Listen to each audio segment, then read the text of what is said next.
Hello, I'm here today with Chandel Ayala, and today we'll be talking about police brutality towards minorities, specifically the MOVE 9 incident and the Rodney King incident in Los Angeles. Can you tell us a little bit about yourself? Yes. My name is Chandel Ayala. I'm originally from Philadelphia, Pennsylvania. I was born and raised there, been there my entire life. Do you think you could briefly describe what the MOVE organization is or what it stood for? MOVE organization was a liberation movement comprised mostly of African Americans. There were a few whites who joined the movement later on. It was founded by John Africa under the concept of kind of like a Back to Africa movement. They all rejected their original slave master names and took the surname Africa, even the white members. And they really wanted to live off of the land. They were vegans. They rejected a lot of modern technology, well, all of modern technology. Their compound had no electricity. From their accounts, they tried to live peacefully in their own commune. A lot of people say that there was polygamy practiced. I don't know if that's certain, but I've heard rumors of that. But it depends on who you ask, because if you ask their neighbors who have been complaining about them for years, they lived in squalor. They raised animals, livestock, even though they were vegans. They didn't eat the animals. They raised them as pets. And they didn't have running water, so there was a rodent problem in the compound. I guess the name MOVE, from what I understand, it wasn't an acronym. It meant just move, which means like movement. They were on the move. I think they were kind of anti-establishment. And they were centered around the premise of kind of fighting for the oppressed or separating themselves from society so they would no longer be oppressed, from my knowledge. Okay, thank you for that answer. It's to my understanding that in 1978, I know you were only 3 years old, but Yes. one of the members, Delbert Africa, was actually brutally beaten by police officers for his supposed involvement in killing a cop, I think it was. Yes. So can you talk a little bit about that? I can. I mean, even though I was 3 years old, and I certainly don't remember that when it did happen, I remember it being talked about by the adults around me in the early 90s during the Rodney King beating when that was televised. And I remember my elders saying to me, that wasn't the first time that police officers have been caught on tape brutalizing black bodies. And that's when they kind of taught me about what happened in '78 in Philadelphia, which was really profound for me because the Rodney King beating, of course, happened in LA, and it shook my entire world, as it did everybody around us, to see this unarmed motorist being beaten on tape by police officers and later acquitted on the stand. The subsequent riots that happened as a result of that. And for my parents to bring it back closer to home and say to me, this is not just something that happens out west in LA, this happens in your very city that you live in. When you were 3 years old, the police were videotaped beating a member of MOVE. And I believe that that's the start of the tension between MOVE and the City of Philadelphia Police Department. It caused the African American residents particularly to take sides, whether they sided with the MOVE or with the police. And by and large, they sided with the MOVE members because they too had so many instances where they were victimized, according to them, minding their own business, by the Philadelphia Police Department, particularly under Frank Rizzo's reign, who was the mayor of Philadelphia in the late 70s to the early 80s. Okay, so wow, it seems that the MOVE incident really brought the black community together in Philadelphia. Well, yes and no. I will say that I do know people who lived in the Cobbs Creek area of West Philadelphia where the MOVE bombing took place. And from their accounts, they were middle-class African Americans, homeowners who took pride in their neighborhood. And they are the ones who actually complained to the police about the squalor and the living conditions of their MOVE neighbors who would not clean up after themselves.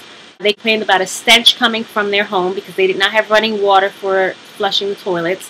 And the children just kind of, from what they say, defecated in the yard alongside animals. So you have that account. And when they complained to the Philadelphia Police Department, then in the 80s, when this happened, when the MOVE bombing happened, we had our first black mayor, Mayor Wilson Good, and his administration that he inherited, they jumped at any kind of way to get in the faces of the MOVE. So they were kind of happy, like, oh, the MOVEs are acting up again? Good, let's go in there and let's deal with them because we don't like the way they killed one of our own or shot one of our own in the 70s. So the incident in 1985, it happened the day after Mother's Day. I will never forget that, even though I was only 10 years old. I would never forget watching the fire department drop a bomb on residents. And I think that was the first time that domestic terrorism was ordered by political systems, I guess, on innocent civilians. So on one hand, you had the residents of Cobbs Creek who were staunch opponents of MOVE because the way they didn't keep their homes. And on the other side, you had blacks who didn't live in the neighborhood, who were familiar with the history with MOVE and Philadelphia Police Department, and familiar with their own personal accounts of being accosted by Philadelphia Police Department, and they sided with MOVE. They thought it was just another incident or example of the police just picking on black people and getting away with it. Now, you talked about Mayor Wilson Good. How did the police department and Mayor Good justify dropping a bomb on a whole block of houses? Well, first of all, he didn't drop a bomb on a whole group of houses. He dropped the bomb on the MOVE, on a bunker on top of the MOVE compound. MOVE members were heavily armed, and there had been shootouts with them in the past between the MOVE members and the police. So their justification was they were concerned for their safety, their police officers' safety. There was a standoff. It wasn't just like, oh, I'm coming home from school and, oh, the police dropped the bomb on them. No. As I said, this started in a standoff the day before, May the 12th, which was Mother's Day. And the police were trying to coax the MOVE members out of their home to surrender their arms. They completely refused. So on one hand, I can see that the police were kind of afraid for their safety, and they had to protect the safety of the residents around the MOVE compound. So they thought their only recourse was to drop a bomb to get them out. Unfortunately, the fire was not put out. And from what I hear, the mayor ordered them not to let the fire burn. And there were children that were burned in that fire. There were only 2 survivors. Birdie Africa was 13. He was 3 years older than I was. And he had burns all over his body. And Ramona Africa, who I think was about 29 at the time. You know, as a kid, I didn't really understand all of the parts, but I knew that that was wrong to let a fire burn with children inside. Right. I knew that was wrong. And they justified it by saying that was the only way they knew to get them to surrender. So given that during the 80s, the time when drugs and crime was heightened in Philadelphia, how do you think that impacted police brutality towards minorities? Well, that's a good question. Because on one hand, you know, any politician that wants to win needs to run on a platform saying they will reduce crime. And the way it seems in Philadelphia that by and large crack cocaine, the epidemic, was something that blacks or African Americans were engaged in. We know that not to be entirely true. The drug was planted in those communities, so they were kind of targeted. The police used the mayor, Rizzo, first ran on a platform saying that he would try to protect the citizens of the community from crime. And then Mayor Good kind of took up the baton when he became first black mayor, and he promised to do the same thing. And unfortunately, a lot of African Americans and blacks got caught up in that, and they were put in jail. Okay. Well, thank you so much for your time today. Do you have anything else you need to say about MOVE? I hope I gave you a good historical account of them in the context of what was going on in Philadelphia. It's a very sensitive subject, and there is no black and white easy answer to say yes, MOVE is bad, yes, the police is good, because that's not true.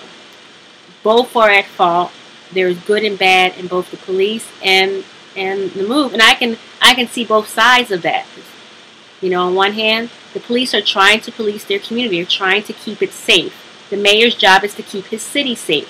And if he's got residents that are not following the law and are breaking laws, he needs to deal with it. He can't just pass a blind eye because they happen to be black like him. Right. But on the other hand, the MOVE will argue and say, tell me what laws we were breaking. We have a right to bear arms under the amendment. Right. Or does that amendment not apply to black people? And they will say that's the same thing that happened with the Black Panther Party. They had a right to bear arms, but it seems the police does not like black and brown people bearing arms. Wow.